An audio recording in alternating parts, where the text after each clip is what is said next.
Friends நான் பிரபாகரன் ஆட்சி மின்கிட்ட ஒளிஞ்சிருந்து பேசுகிறேன். நான் தடை செய்யப்பட்ட மீனை பற்றி பார்க்க போகிறோம். எனக்கு இருந்தாலும் நான் நல்ல மீனை எப்படி சாப்பிடணும் என்னென்னு சத்து இருக்கு எல்லாமே சொன்னேன்.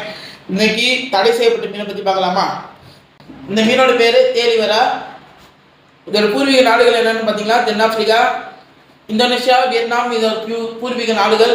இது வந்து 1990 தான் இந்தியாவுக்குள்ள நுழைஞ்சு ஃப்ரெண்ட்ஸ். மேலே பார்த்துட்டு இருக்கீங்க பார்த்தீங்களா, அதான் வேலை மீன். இந்த தேலிவரா மீனை நீங்கள் வாங்கி சாப்பிடாங்க ஃப்ரெண்ட்ஸ். இது ரொம்ப உடம்புக்கு ரொம்ப கெட்டது. இதில் என்னென்ன நோய்கள் வருதுன்னா தோல் நோய் வருது, இதயத்துக்கு ரொம்ப பாதிப்புகள் வருது. இதனால கேன்சர் வரக்கூடிய வாய்ப்பு அதிகமாக இருக்குது ஃப்ரெண்ட்ஸ். ஆனால் இதை வாங்கி சாப்பிடாதீங்க. அதுக்கப்புறம் இது 1997 இந்திய அரசால் இதை தடை செய்யப்பட்ட மீன் ஃப்ரெண்ட்ஸ். இந்த ஒரு மீன் வந்து 4 லட்சம் முட்டைகள் போடும். அது 10 நாளில் பொரிச்சிடும் ஃப்ரெண்ட்ஸ். எல்லாமே நல்ல தண்ணியை கூட கெட்ட தண்ணியாக மாற்றக்கூடிய மீன் ஃப்ரெண்ட்ஸ். இதை வந்து நிறைய சாக்கடைகளை பிடிப்பாங்க.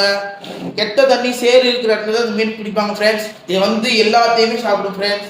அதனால் இந்த மீன் நீங்கள் சாப்பிடாங்க. நீங்கள் இந்த மீன் சாப்பிட்டீங்கன்னா கமெண்ட்டில் சொல்லிட்டு போங்க ஃப்ரெண்ட்ஸ். சப்ஸ்கிரைப் பண்ணி லைக் பண்ணி ஷேர் பண்ணி விட்டுருங்க. நன்றி.